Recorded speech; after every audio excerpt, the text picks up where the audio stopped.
Komando Pejuang Merah Putih Markas Cabang Depok resmi mengirimkan surat kepada Badan Pemeriksa Keuangan Republik Indonesia.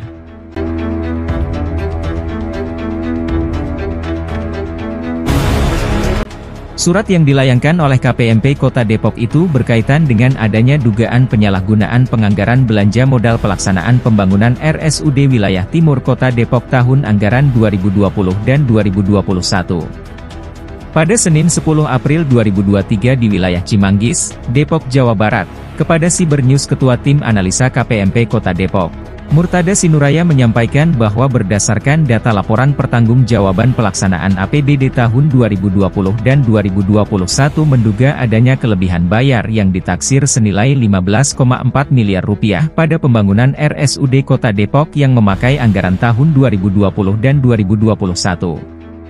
Penganggaran pada pembangunan RSUD Wilayah Timur Kota Depok, Sinuraya juga menduga bahwa hal itu telah melanggar hukum tentang prinsip belanja tahun jamak yang mengacu pada pasal 89 sampai dengan pasal 92 Peraturan Pemerintah Nomor 12 Tahun 2019.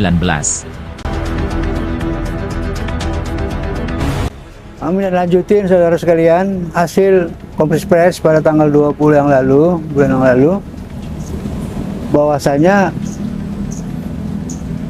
KPMP dalam hal ini menelaah lebih dalam tentang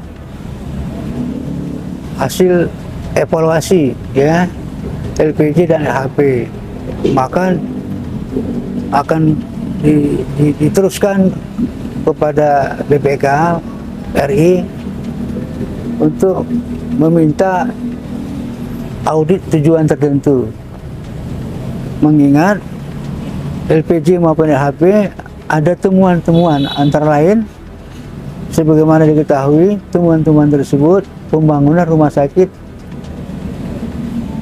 wilayah timur 2020-2021 di mana penyedia atau pelaksana pembangunannya adalah salah satu perusahaan BUMN ya, PT BA. Dari telahan uji petik hasil temuan ada kelebihan anggaran, ada kelebihan pembayaran maksudnya. Jadi oleh karena itu diharapkan ya BPK RI ikut campur tangan untuk melakukan audit tujuan tertentu tentang pembangunan rumah RSUD Wilayah Timur tahun anggaran 2020 dan anggaran 2020. Tak hanya itu, Ketua Tim Analisa Komando Pejuang Merah Putih Kota Depok, Murtada Sinuraya juga mempertanyakan soal temuan KPMP tentang anggaran biaya penunjang operasional kepala daerah dan wakil kepala daerah. Hal yang janggal dikatakan Sinuraya yaitu soal nomenklatur liputan kegiatan kepala daerah, wakil kepala daerah, dan sosialisasi kebijakan publik yang menurutnya sangat perlu dipertanyakan. Pasalnya, pada nomenklatur tersebut terdapat dua kegiatan yang sama dan memakan anggaran yang cukup fantastis. Seperti anggaran protokoler yang memakai anggaran hingga 1 miliar rupiah, dokumentasi liputan kegiatan kepala daerah wakil kepala daerah yang memakai anggaran senilai 617 juta rupiah serta sosialisasi kebijakan publik dengan nilai 394 juta rupiah. Hal tersebut kata Sinuraya sangat tidak efisien. KPMP mengevaluasi menilai tentang anggaran biaya penunjang operasional kepala daerah dan wakil kepala daerah tahun 2019-2017, 2019 sampai dengan 2021. Ada hal yang ganjil. Pertama, nomenklatur yang ganjil yang perlu dipertanyakan adalah tentang liputan kegiatan kepala daerah dan kepala daerah dan sosialisasi kebijakan publik. Ada dua nomenklatur, dua kegiatan, dan anggarannya sangat fantastik. Untuk protokoler 1 miliar lebih, kemudian yang kedua dokumentasi liputan kegiatan kepala daerah wakil kepala daerah 617, dan yang ketiga sosialisasi kebijakan publik 394. Di samping itu, Sinuraya yang juga merupakan dosen di beberapa perguruan tinggi itu menyinggung soal perubahan nomenklatur penyediaan sewa rumah dinas kepala daerah dan wakil kepala daerah. Menurutnya, berdasarkan data yang dihimpun oleh tim analisa KPMP Kota Depok bahwa terdapat adanya biaya penyediaan sewa rumah dinas kepala daerah dan wakil kepala daerah sejak tahun 2016 hingga 2021. Namun, pada tahun 2021 nomenklatur tersebut dirubah menjadi penyediaan kebutuhan rumah tangga kepala daerah dan wakil kepala daerah, yang nilainya mencapai Rp402 juta. Lebih lanjut, Sinuraya menjelaskan bahwa peraturan pemerintah nomor 109 telah mengatur tentang biaya operasional kepala daerah dan jelas disebutkan ada batasan-batasan tertentu.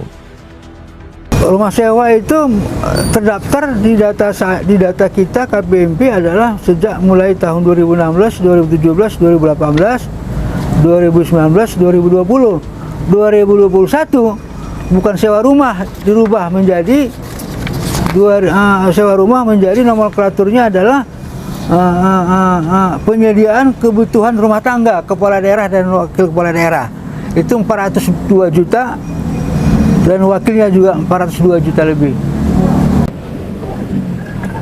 Apakah ada indikasi merugikan keuangan negara dalam hal tadi Pak?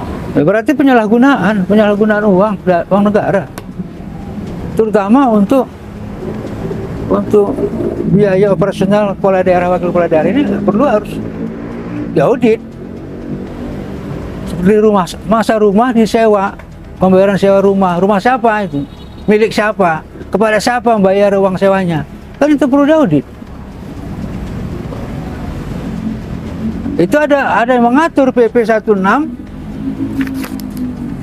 PP 109 ya. Tahun 2020 mengatur tentang biaya operasional kepala daerah. Jelas di sana disebutkan. Ada batasan-batasan tertentu. Kepada sejumlah awak media Sinuraya menyampaikan bahwa ia berharap agar Badan Pemeriksa Keuangan Republik Indonesia untuk melakukan audit tujuan tertentu di Kota Depok. Sebab kata dia kuat dugaan bahwa Wali Kota Depok menyewakan rumah pribadinya sebagai rumah kedinasan. Sedangkan hal tersebut bertentangan dengan peraturan pemerintah. Dari Depok, Jawa Barat, Teguh Abdul Muhammad, Sibernews mengabarkan. Nah ini barangkali diharapkan ya BPK RI sekaligus melakukan audit tujuan tertentu lah terkait dengan biaya penunjang operasional kepala daerah.